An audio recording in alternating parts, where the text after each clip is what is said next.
When you're a kid, you assume adults know what's going on. These nights taught me they didn't. Story 1. I still remember the night my mother let us stay over at Jenna's house because my parents were out of town.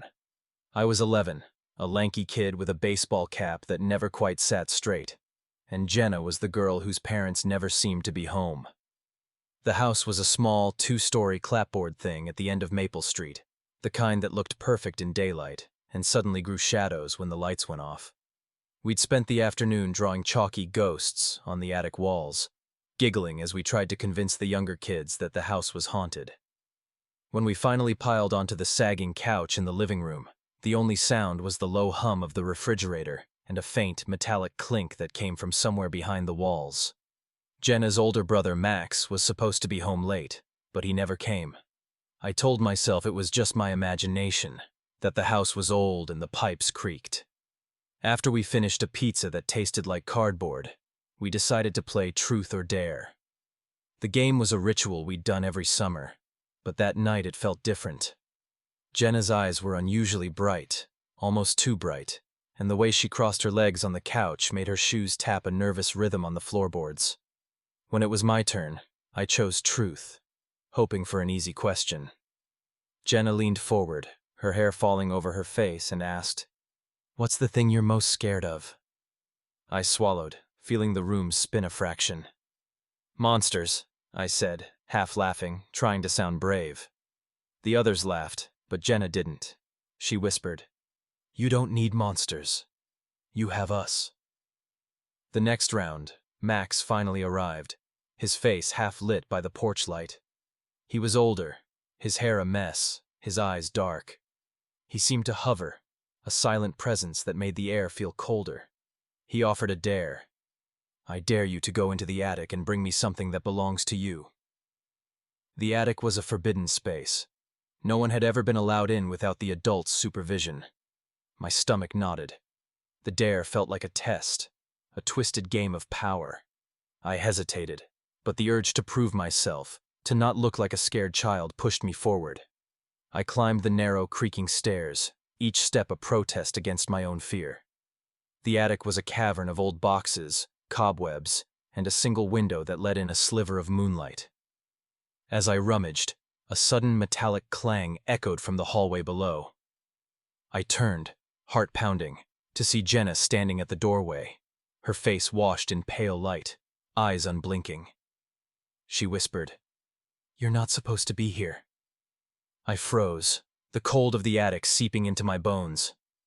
Max stood behind her, his hand on the latch of the attic door, as if he could lock me in. The sudden realization that we were not playing a game but were being watched, measured, and controlled hit me like a slap. I dropped the box I'd grabbed, a cheap plastic dinosaur I'd owned since kindergarten, and scrambled back down. My breath came in ragged bursts. Jenna's smile widened, though it never reached her eyes. "You're brave," she said, but the tone was empty, like a hollow promise. We never talked about that night again. When I saw Jenna months later, she was gone. Her parents had moved to another state, and Max vanished, leaving behind a house that seemed to sigh with unseen weight. I still hear that metallic clink in the night when I drive past the empty lot, and I know, deep down, that some childhood horrors aren't monsters at all. They're the strangers we trust in the dark, and the silence that follows when the game ends. Story 2. I was 10 years old when my friends invented the vanishing game. It happened at a sleepover in 1997, in the spare bedroom of my friend Lisa's house, a room that smelled of mothballs and resignation. We'd been watching The Craft that afternoon, and by nighttime, the girls had grown quiet, their eyes darting like they were waiting for something to happen. There were 5 of us: Lisa, Annie, Tasha, Jill, and me. We'd been friends since first grade, swapping juice box secrets and braiding each other's hair. But that night, they did something that still gives me nightmares. They played a game and left me out. It started when Lisa whispered, "Do you guys remember when Sarah moved away?" We all did. Sarah had been our friend until her family vanished midsummer, leaving their house sealed like a tomb. The police never found them. Her name became a taboo in our circle, a word we'd hiss like a curse. "She's watching us," Annie said, her voice trembling. She always did like to pretend she was scared. But then Tasha, usually the joker, pressed a hand to the wall and said, "I heard her mom's in the house, in the attic." That's when the game began. They huddled in a circle, knees pulled to their chests, and started counting down from 10 in unison. I asked what they were doing, but they shushed me, their eyes wide, mouths tight. The numbers echoed in the dim room. 10, 9, 8. I remember the flicker of streetlights through the blinds, casting jagged shadows like prison bars. 7, 6. Their breaths quickened. I felt the chill of the house, the way it always got colder after the sun set. 5, 4. I stood, intending to leave, but my legs felt rooted. My friends' faces were pale, their lips moving in silent prayer. Or maybe a spell. 3, 2. Tasha pointed at me. "You're it," she hissed. "Why?" I said, my voice high. "Because Sarah likes you best," Lisa whispered, and they all laughed, a brittle, broken sound. "Now!" they screamed. They scrambled from the room, leaving me alone in the dark. The door slammed, and I heard their footsteps fleeing down the hall. I ran to the hallway light switch and flipped it on. Nothing. Then I heard it. A soft, wet thud, thud, thud coming from the attic above. My heartbeat drowned it out. I don't know how long I stood there, frozen, until my dad called from the phone line, saying Lisa's mom had called to report me missing. They found me crouched in the hallway, babbling about the attic. They never took me to another sleepover after that. Now, at 34, I sometimes wonder, was it a prank? A cry for attention? Or had they truly heard something I didn't?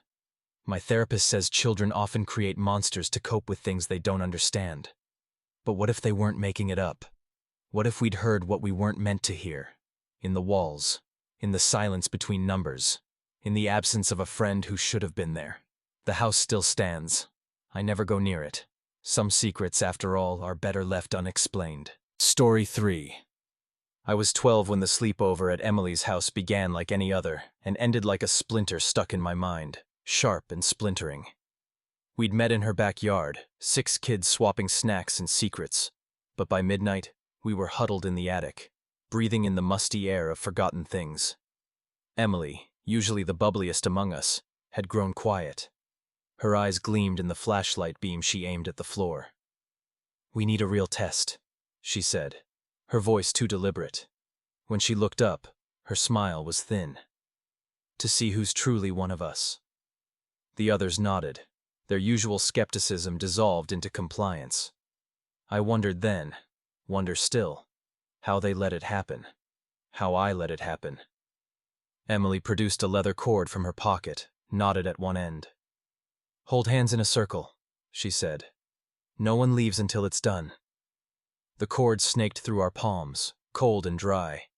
We passed it clockwise, our fingers linked, our pulse sinking to the tick of the attic's old clock. "Close your eyes," Emily ordered. "Don't open them until I say." The dark pressed against my eyelids. I heard muffled voices, then a creak of floorboards. Footsteps. Then, a sound like a hand slapping cardboard. Thud, thud, thud. Emily's voice, low and stage whisper urgent. "She's here. She's watching." "Who's she?" whispered Sarah, the one who always laughed at horror movies. Her voice trembled. No answer. The thudding stopped. A breath, close to my ear. "You don't want to look, but if you do, she'll stay with you forever." My heart thudded. A mirror. Somewhere a floorboard groaned. The circle shuddered. Someone pulling their hand back. Maybe Sarah. Maybe me.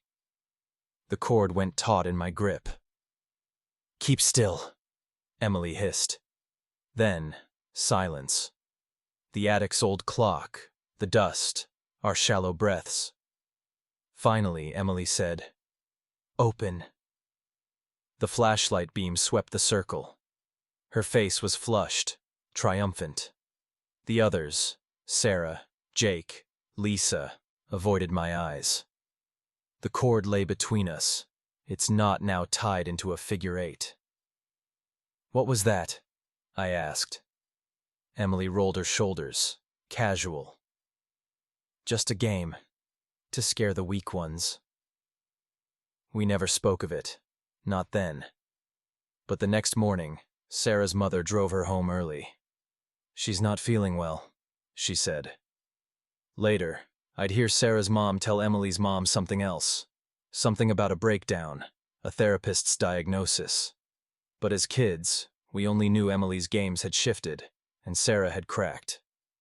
Now, at 37, I replay it, parsing the knots. Was Emily mimicking her older sister's cult-like teen phase? Or was she just a kid, manipulative and unmoored? The cord, I learned years later, had belonged to Emily's grandmother, a yoga instructor who'd hanged herself in that same attic. I don't know what she saw in that darkness, or why she dragged us toward it. But sometimes, in quiet moments, I feel the brush of cold fingers at my neck. A whisper. "You let it happen." And I wonder if, all those years ago, we'd trapped something inside that cord. Not a ghost, just the weight of what children do to one another.